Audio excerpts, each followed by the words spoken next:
complete binary trees, right? This was already discussed, but let me have a quick recap of this thing, right? So you start with a full binary tree. The complete binary tree is you have to start with a full binary tree that has at least n nodes and number of nodes, number the nodes as described earlier. Therefore, numbering concept is very important in complete binary tree. This I already have stressed you that node numbering concept is applied for full binary tree or a binary tree, or it can be applied to a complete binary tree.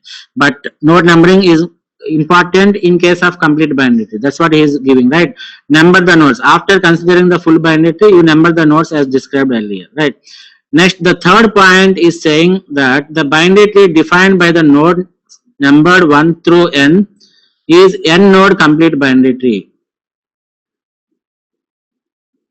And a full binary tree is a special case of complete binary tree. This is very important. Therefore, a complete binary tree is a special case, is not a special case of full binary tree. A full binary tree is a special case of binary tree, right? If you extend the complete binary tree, then you will get the full binary tree.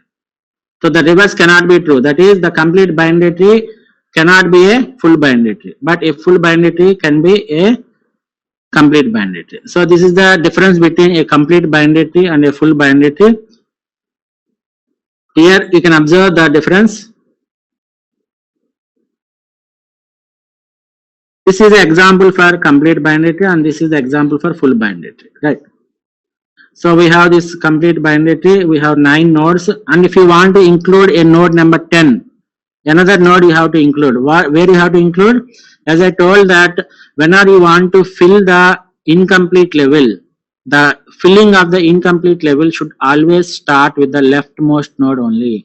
The leftmost node of the previous level is 4, but it is already filled with 2 children. Therefore, the new children or the new node should be included as the left child of 5, right?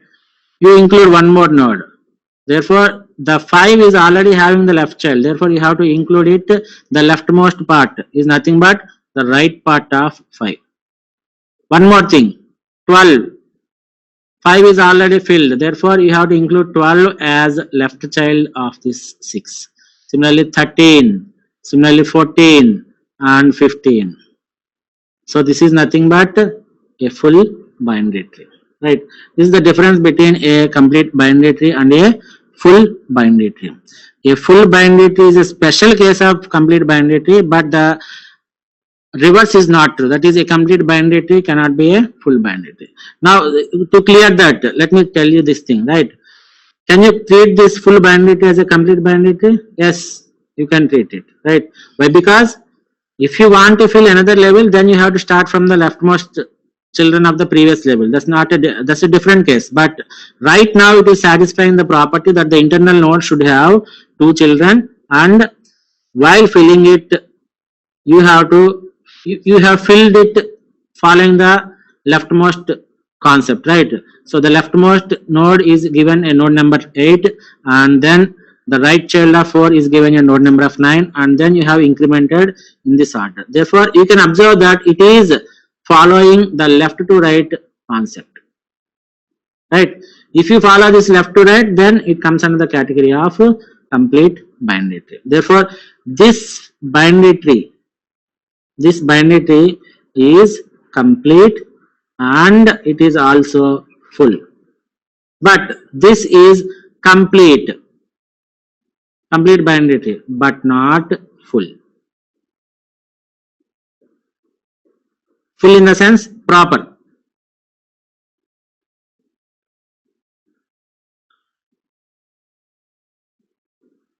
Right?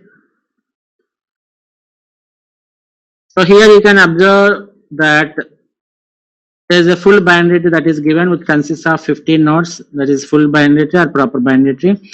And if you take this subtree, you exclude this 11, 12, 13, 14 and 15.